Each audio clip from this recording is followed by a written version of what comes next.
Close your eyes. Looks like old code. It feels really familiar. Drop a pin. I'll signal for backup. I'm gonna check it out. Bugs? If the general finds out we've been fishing... A quick peek can't hurt. Did you hear that? Shit, I think our signal was traced. Bugs, this feels like a trap.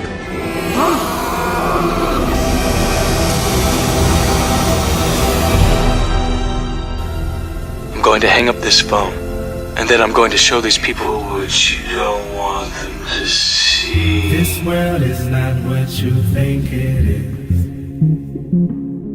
This world is not what you think it is. Close your eyes. Let me tell you why you're here. You're here because you know something. What you know you can't explain, but you feel it.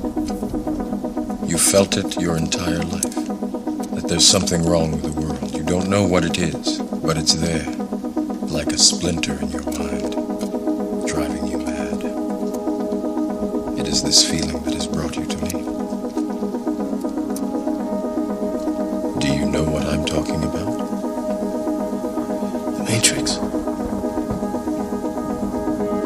Do you want to know what it is?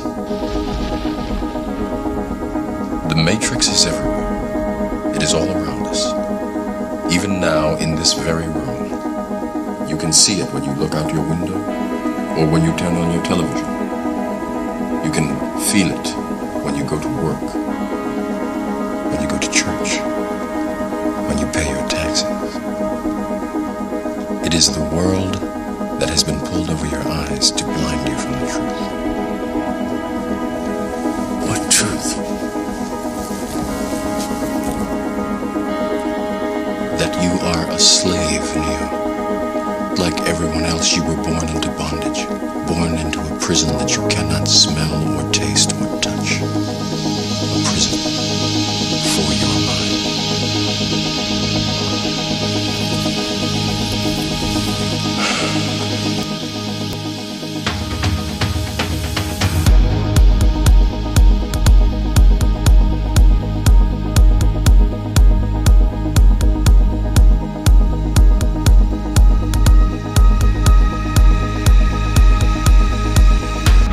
You're a monkey. Yeah, that's right, you're a monkey.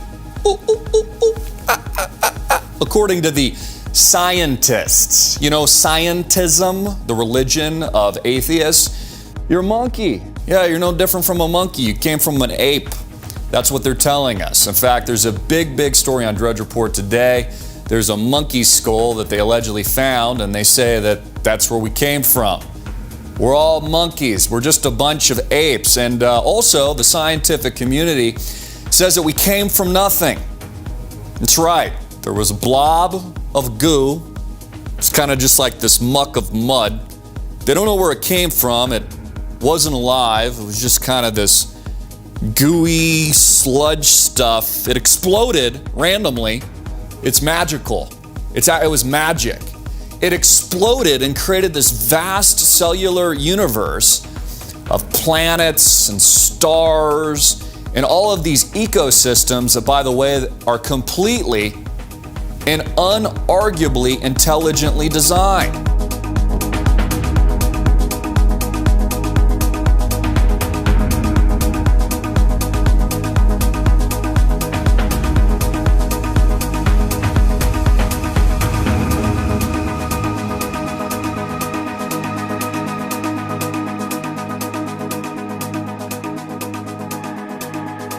Unfortunately, no one can be told what the Matrix is.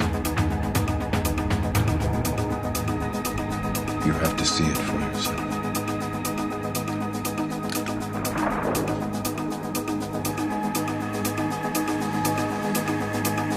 This is your last chance. You're a monkey. Yeah, that's right, you're a monkey. Ooh, ooh, ooh, ooh. According to the scientists, you know, scientism, the religion of atheists, you're a monkey. Yeah, you're no different from a monkey. You came from an ape. That's what they're telling us.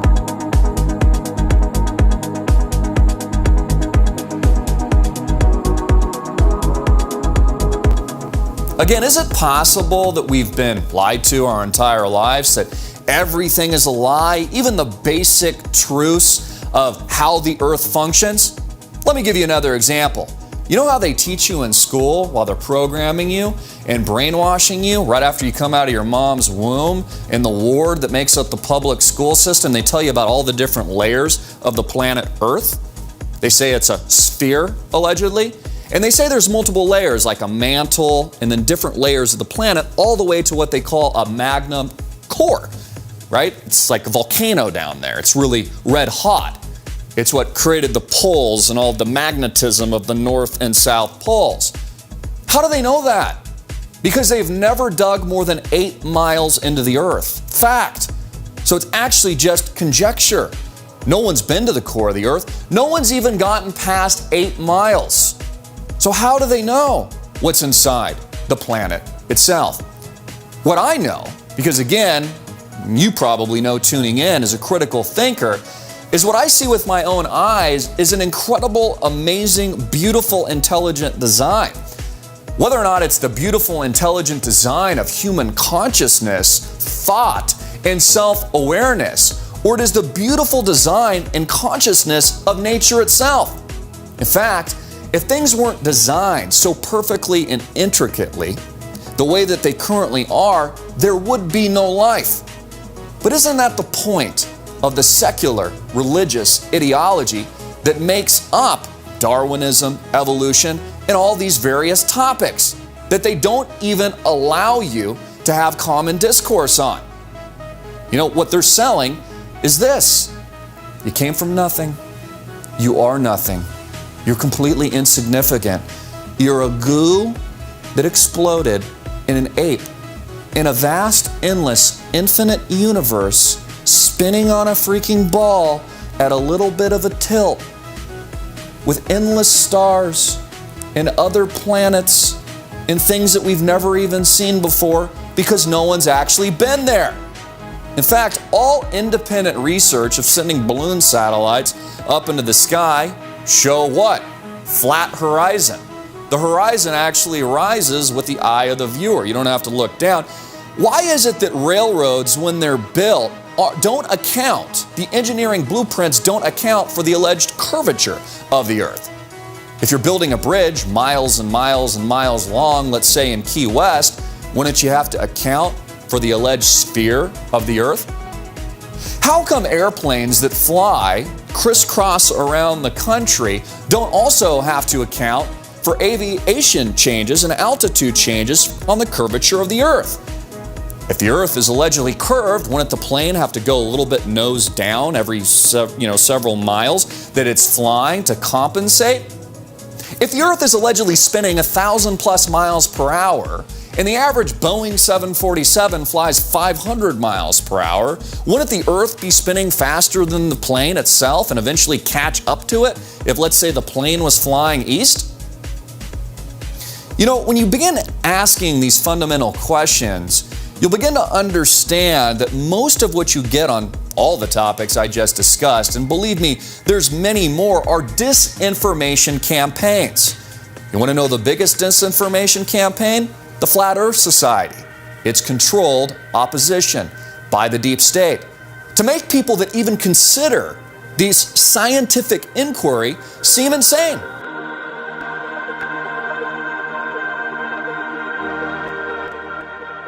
So what, we're just supposed to take NASA's word for it?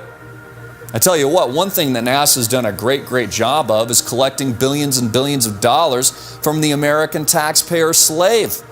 And all we got is one alleged moon landing, and we've never been back. But they're going to colonize Mars. That's what they're telling us.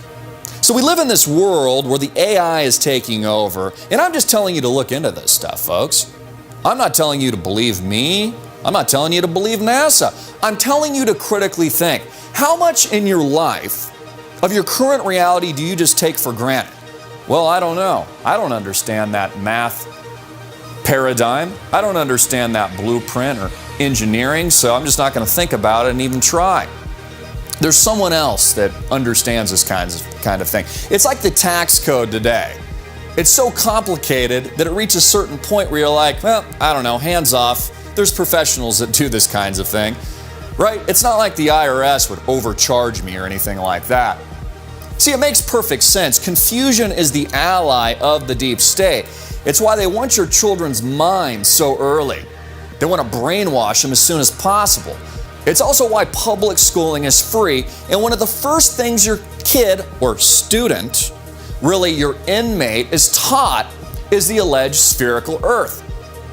That again, Neil deGrasse Tyson says is more like a pear. He says it's heavier down at the bottom, like a big fat pear. That's what he says. Well, then why aren't all the images that I see allegedly from NASA not the shape of a pear? And all they do, instead of having intellectual scientific debate, right, critical thinking, all they do is belittle and launch their own misinformation campaigns. And they're lauded as the authority. Well, what if the authorities were wrong? What if their agenda was simply to control you, to make you believe that you're insignificant, that there is nothing else out there, and it's just you randomly on this blob of goo that transitions somehow, even though there's no fossils, from goo to a fish in the sea, to gills, to chimpanzees, to... I mean, this is the most ridiculous, idiotic theory I've ever heard in my entire life. Look at the dinosaurs. They tell us something different every single day. How they got here, when they left, how they became extinct. They didn't know before, and then now it's a comet. They don't know anything. Just like Pluto is no longer a planet, even though they said it was a planet not too long ago. They know absolutely nothing. They've dumbed down the American people to such a degree that they can't think for themselves. They're not thinking clearly, and they're not truly understanding their current reality. Again, I'm not saying that I know everything, because I certainly don't. I'm asking you to critically think. I'm asking you to think for yourself. Is the world a sphere? Is it a globe? Do you feel like you're moving on this planet? Because I don't. It seems pretty stationary. When I look at the horizon, it looks flat. In fact, they actually thought the world was flat for thousands of years before they came up with the theory that it was a sphere. So maybe it is flat. Maybe it isn't. Maybe this truly is the Truman Show, and we all live in a dome. Many ancient civilizations thought just that.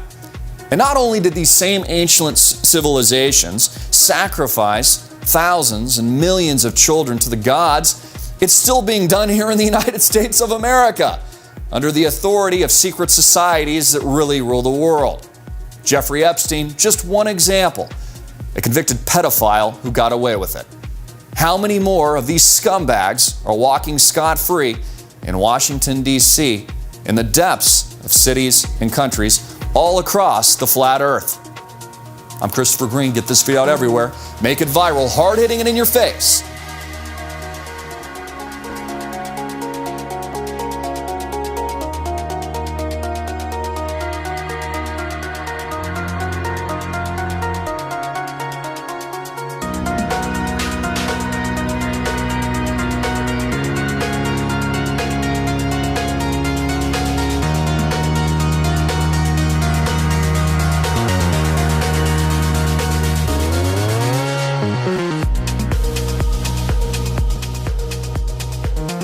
Cannot be overstated or overemphasized. The most important thing to realize, and most obvious way to know you are not spinning on a ball, is your own common sense and lived experience. You have always, and will always, experience yourself as living right side up on a motionless earth, with the sun, moon, and stars revolving over and around you. This is common sense, and what everyone in the world personally experiences every day of their lives. We are taught to believe otherwise, however, many things completely contrary to our own common sense and experience from a very early age. We are told that people living down under the spinning ball Earth in Australia are actually living upside down relative to those residing in the Northern Hemisphere, while an invisible force, strong enough to hold people, buildings, and oceans stuck to the underside of a rapidly rotating ball, but weak enough to allow birds, bugs, and planes to take off and fly with ease, keeps Earth's atmosphere spinning in perfect balance, and holds everyone firmly to the surface without crushing us. We can clearly see that the horizon is horizontal, but we are told it curves. We can feel that the earth under our feet is motionless, but we are told it moves. We can observe the luminaries revolving around us, but we are told it is us that revolves. It is obvious that stars are stars, but we are told that stars are suns. We can see the sun is bigger than the stars, but we are told stars are bigger than the sun. We can see the sun and moon are the same size, but we are told the sun is 400 times larger. It is obvious that up is up and down is down, but we are told there is no such thing.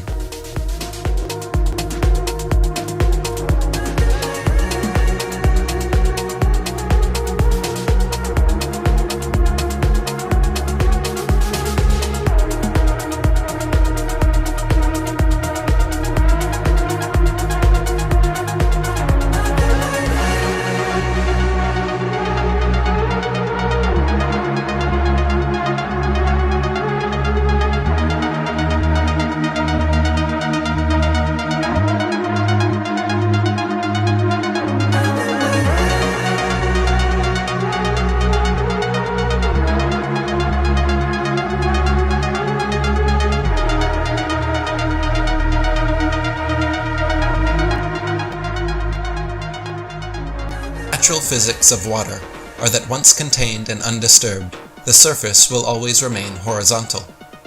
This fundamental physical property of water is why it has been used as a leveling tool by builders and engineers for millennia.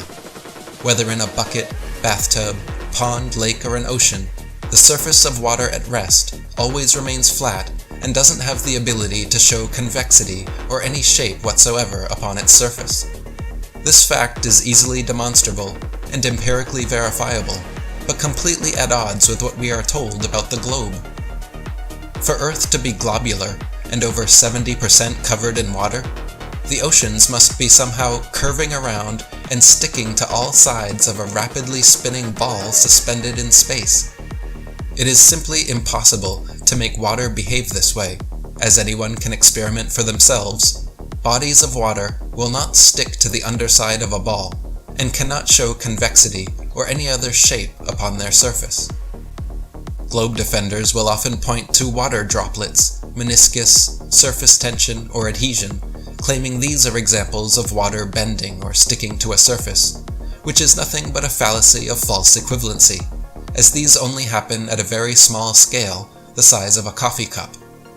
The claim is entire oceans wrapping around and sticking to the underside of a spinning ball, not a water droplet or the meniscus in a glass filled to the brim.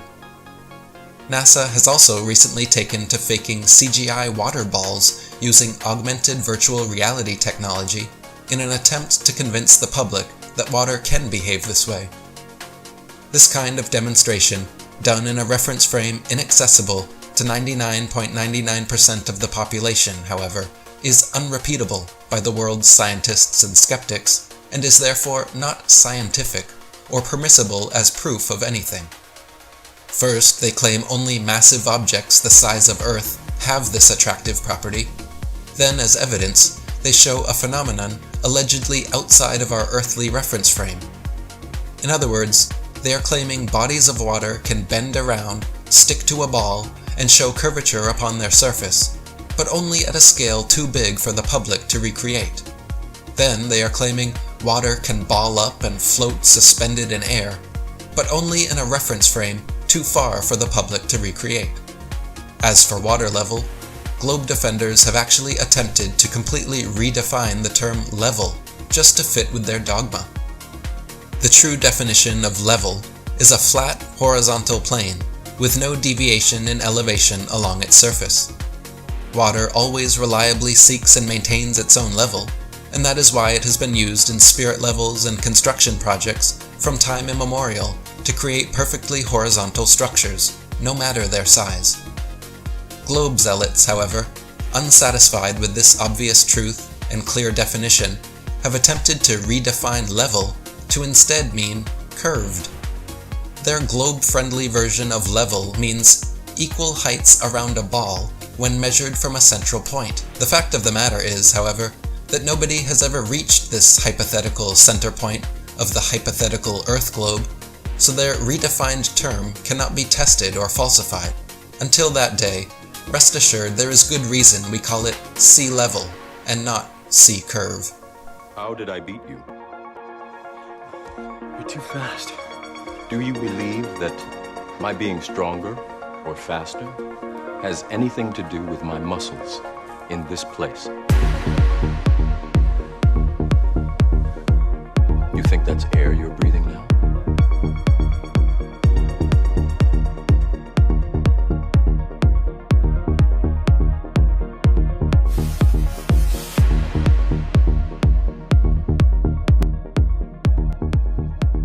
The mariner's compass is another precision instrument which can only work on a level plane Earth, and is an impossible and nonsensical tool for use on a globe.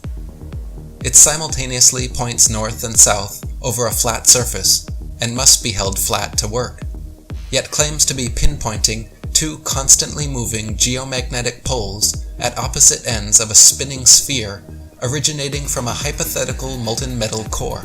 If compass needles were actually drawn to the north pole of a globe, the opposing south needle would actually be pointing up and off into outer space. Likewise, observers holding a compass in Antarctica would be at the bottom of the ball, so to show north, the needle would have to point down at their feet. If the so-called South Pole in Antarctica were truly the southern pole of a magnet, observers would be able to walk in a circle with their backs to the South Pole and have their compass needles show north being in front of them in every direction. This feat has never and will never be achieved because the so-called South Pole is simply an arbitrary point along the Antarctic ice marked with a red and white barbershop pole and topped with a little metal ball earth. The actual type of magnetism present on Earth is similar to a ring magnet found in loudspeakers, which have a central north pole with the opposite south pole being all points along the outer circumference. This perfectly describes the magnetism of our flat Earth, whereas the alleged source of magnetism in the globe model is emitted from a hypothetical molten magnetic core in the center of the ball, which they claim conveniently causes both poles to constantly move and thus forever evade independent verification at their two ceremonial poles.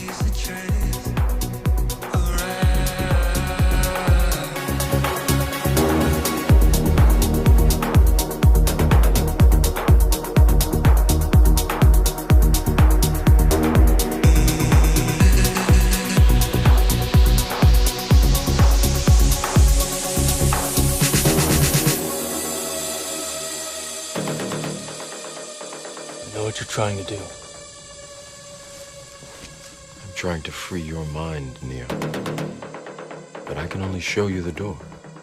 You're the one that has to walk through it. I'm the place you picked to hide.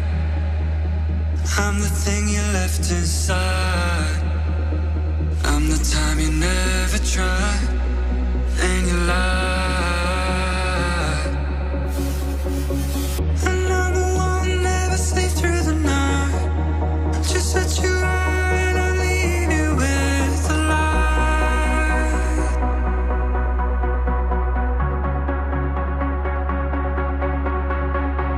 And I'm the one who won't sleep through the night. Just set you right, I'll leave you with the light.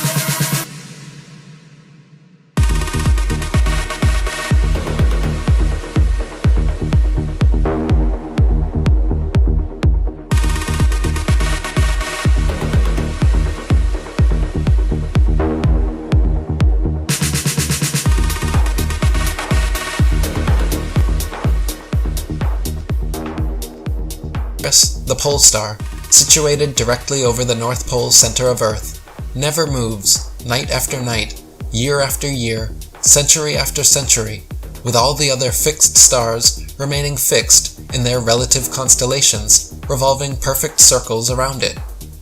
Such circular star trails around an unmoving pole star, seen in time-lapse photos, prove that it is the stars themselves moving and not the Earth. If Earth was truly a tilting, wobbling, spinning space ball undergoing these multiple contradictory motions through the universe, you would only ever see irregular, random, spiral-shaped star trails, and the night sky would never be the same twice. It would be impossible for constellations to exist whatsoever if Earth was truly performing all these various theoretical motions.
If Earth was truly a globe, constantly spinning eastwards at over 1,000 miles per hour, it stands to reason that helicopters and hot air balloons should be able to simply hover over the surface of the Earth and wait for their destinations to come to them.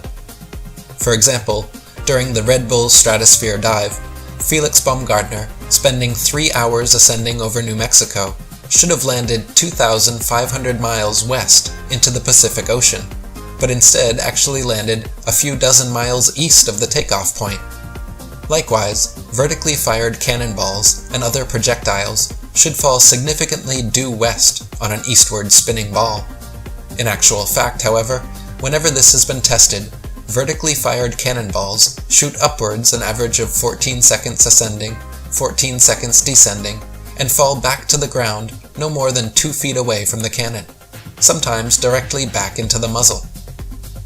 To account for this problem, globe defenders claim that gravity somehow magically and inexplicably drags the entire lower atmosphere of the Earth in perfect synchronization up to some undetermined height where this progressively faster and faster spinning atmosphere gives way to the non-spinning, non-gravitized, non-atmosphere of supposed infinite vacuum space.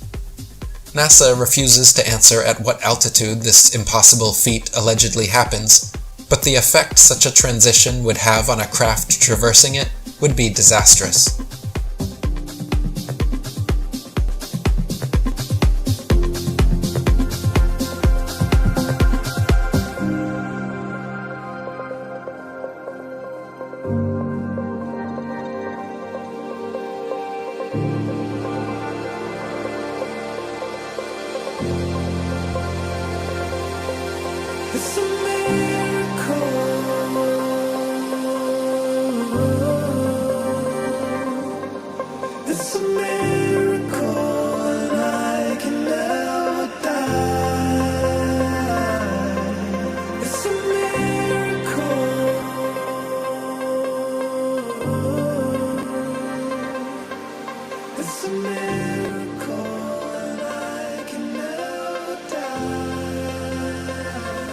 As stated by Flat Earth author David Wardlaw Scott, with the modern astronomer, there is theoretically neither up nor down, though his experience belies his assertion every time he looks up to the heavens or down to the ground. Such aberration of intellect is really to be pitied. The 3rd century philosopher Lactantius was similarly perturbed about the idea, stating, "A sphere where people on the other side live with their feet above their heads, where rain, snow, and hail fall upwards, where trees and crops grow upside down, and the sky is lower than the ground? The ancient wonder of the hanging gardens of Babylon dwindle into nothing in comparison to the fields, seas, towns, and mountains that pagan philosophers believe to be hanging from the earth without support. Truly, the idea that people are standing, ships are sailing, and planes are flying upside down on certain parts of Earth, while others are tilted at 90 degrees and all other impossible angles, is utter absurdity and an affront to common sense. In fact, common sense is the first casualty of globe belief. No child or unindoctrinated man would ever conclude or even conceive, if given to their own devices, based on their own personal observations, that Earth was a spinning ball revolving around the sun. When children are indoctrinated from a very early age to abandon their common sense and lived experience of a geocentric plain Earth in favor of this nonsensical, heliocentric globe model taught in schools, a schism occurs in their psyche. No longer can they trust their own senses and experience, and instead must trust information completely contrary to it, taught by supposed experts and authority figures who insist their version of reality is correct. When children see that every adult around them believes wholeheartedly in the spinning globe, and hear that only our ignorant, unscientific ancestors believed otherwise, they readily abandon the empirical evidence of their senses and adopt the prevailing nonsensical model. As stated by Flat Earth author E. Eschini, the one thing the fable of the revolving Earth has done, it has shown the terrible power of a lie. A lie has the power to make a man a mental slave, so that he dares not back the evidence of his own senses, to deny the plain and obvious movement of the sun he sees before him. When he feels himself standing on an earth utterly devoid of motion, at the suggestion of someone else, he is prepared to accept that he is spinning furiously round. When he sees a bird flying and gaining over the ground, he is prepared to believe that the ground is really traveling a great number of times faster than the bird.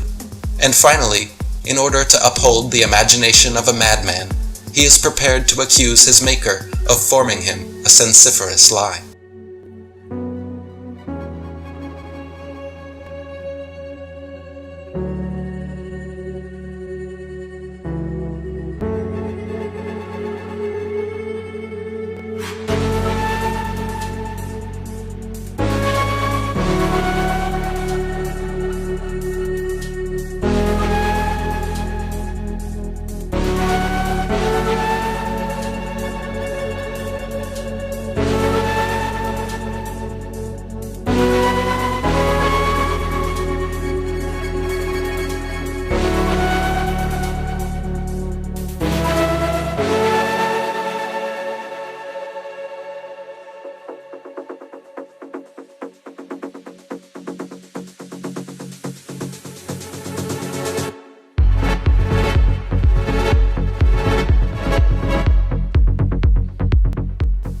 Surveyors, engineers, architects, and builders are never required to factor the supposed curvature of the Earth into their projects.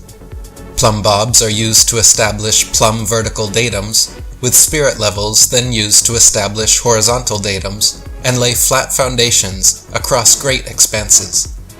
If Earth was actually a globe of given proportions, builders would find themselves constantly deviating from both their established vertical and horizontal datum lines.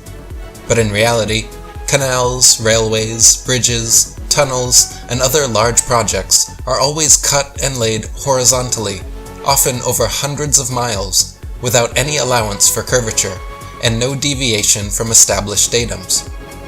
As stated by surveyor T. Westwood in Earth Review magazine, quote, "In leveling, I work from ordnance marks, or canal levels, to get the height above sea level. The puzzle to me used to be, that over several miles, each level was and is treated throughout its whole length as the same level from end to end, not the least allowance being made for curvature. The Suez Canal, which connects the Mediterranean Sea with the Gulf of Suez on the Red Sea, is one clear proof of both the Earth's and water's non-convexity.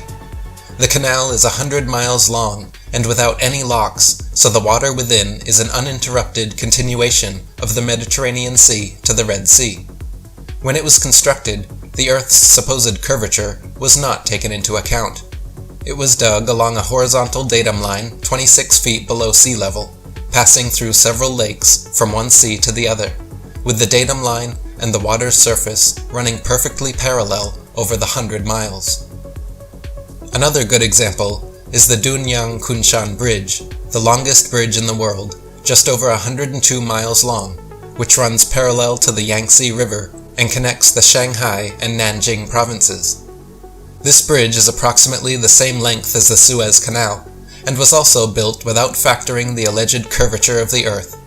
If Earth was actually a globe 24,900 miles in circumference, spherical trigonometry dictates that the center of both the Suez Canal and the Dunyang-Kunshan Bridge would bulge over 1,666 feet higher than either end.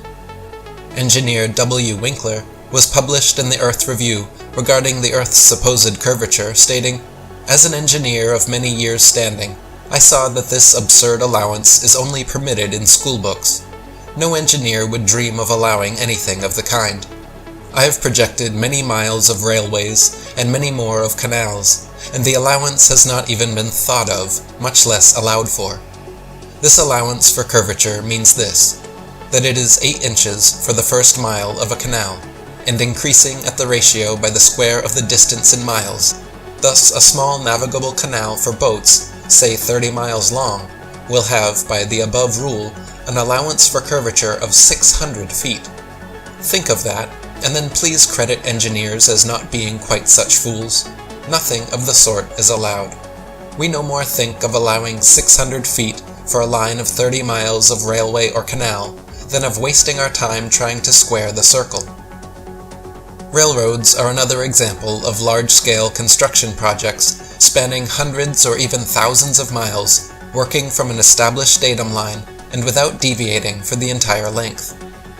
The Manchester Ship Canal Company, in an official statement published in Earth Review magazine, confirmed, quote, "It is customary in railway and canal constructions for all levels to be referred to a datum which is nominally horizontal, and is so shown on all sections. It is not the practice in laying out public works to make allowances for the curvature of the Earth."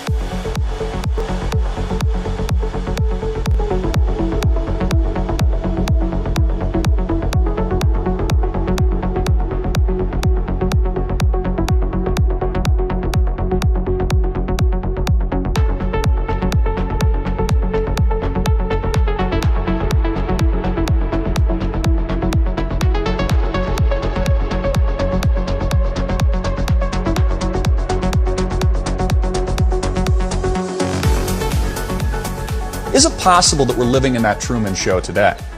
We're living on the flat Earth with the dome, the firmament. As we start to look around us, we start to wake up, our eyes open, maybe that third eye opens, we start to understand, wow, this isn't what I thought it was. Maybe instead of being a worthless blob of goo that came from nothing and then developing into apes that were oohing and aahing and then eating bananas like a bunch of idiots, maybe instead of that, we actually are the center of the universe.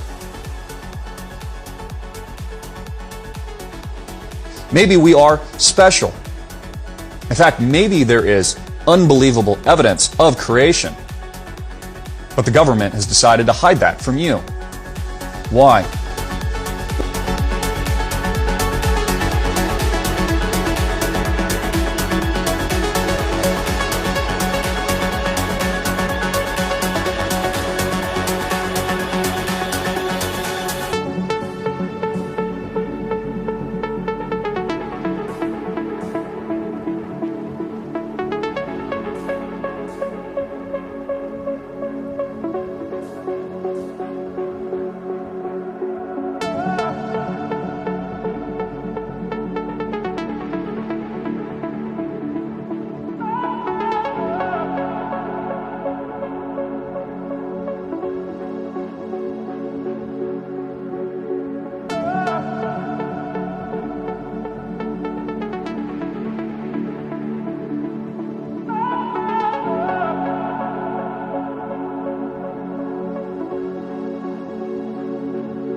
Or can I trust what I'm actually seeing?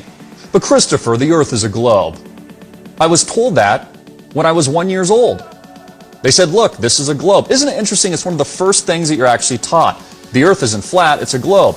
Even though for hundreds and hundreds, if not thousands of years, they thought that the Earth was flat. In fact, when the Bible was penned, they interpreted that the Earth was flat. It actually says in Genesis, the actual Word of God, says that a firmament was created, which was the heavens, and below that was the earth and the landmass and the water, and above that was another body of water. But a lot of people miss it. Oh, but Christopher, we have all these images of outer space that show that the Earth is a sphere. Really? Where do the images come from? NASA. Oh, you mean the same NASA that is our government, our secretive breakaway government that hasn't been back to the moon since the 1960s. That NASA? Have you ever seen it with your own eyes? Oh, no, Christopher, but pilots, they'll tell us that the Earth is a sphere. If they have high enough altitude, they can see it's a sphere. Okay, well then how come none of the electronics account for curvature of the Earth when you're flying a plane? None of the engineering of bridges and train tracks, buildings, all kinds of infrastructure that goes for miles and hundreds and maybe thousands of miles, none of it accounts for, in its actual engineering blueprints, for the curvature of the Earth. I mean, if I was building a giant bridge in Key West for hundreds of miles, wouldn't I have to account for the curve? Or is it possible there's not a curve and that we've been lied to for a reason? Again, I'm not saying it's a flat Earth. I'm just saying they're covering it up. I'm just saying don't trust the government, don't trust NASA, think for yourself. Do you really think that NASA would show live imagery of the alleged moon landing when there was probably a 90% chance of death of every single astronaut that was allegedly landing on the moon? Do you really think they would live stream that failure to the American public? No way. Did you know JFK, I'll have Alex pull this image, in his war room while he was still alive, before you know what happened to him by the deep state? You know the map behind him in the war room? Flat Earth map.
I know you're out there.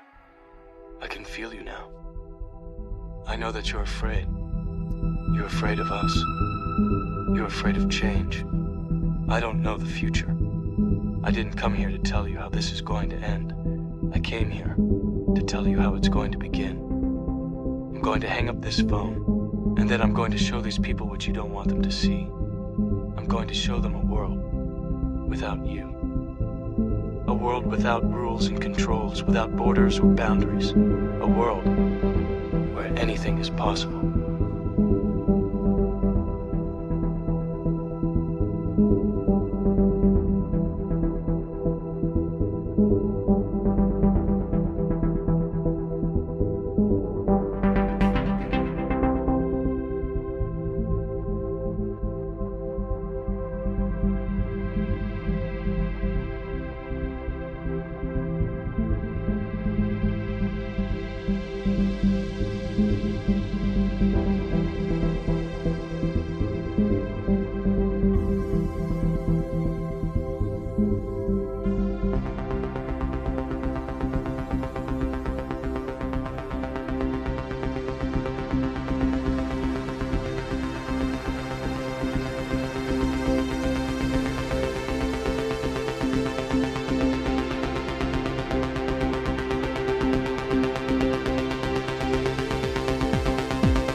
This is just like the Cold War when we were fighting against Russia to put a man allegedly on the moon. We've just never been back since. And they lost all the moon landing footage. I mean, does that make any sense to you guys at all? Why, like, seriously, answer that question. We haven't been back?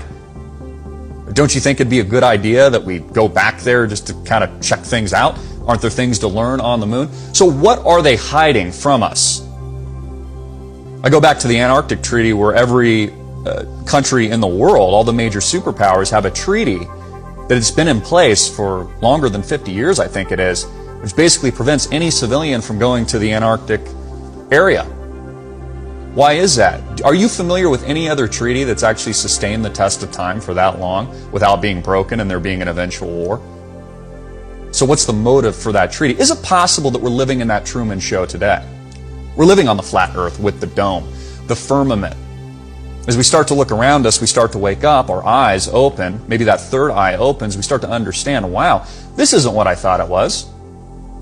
Maybe instead of being a worthless blob of goo that came from nothing and then developing into apes that were oohing and aahing and then eating bananas like a bunch of idiots, maybe instead of that, we actually are the center of the universe. Maybe we are special. In fact, maybe there is unbelievable evidence of creation. But the government has decided to hide that from you. Why? Why is there so much misinformation? Why is there a giant disinformation campaign going on right now when it comes to things like flat Earth? Why are people being hired by like Disney, Walt Disney, you know, the mainstream media giants, so that huge YouTubers like Logan Paul and others can discredit it? If it's such a ridiculous idea and a conspiracy theory, then why do they need to discredit it? Why do they need to censor it? More importantly, filter through search results now, you can't even find critical thinking and information on this topic.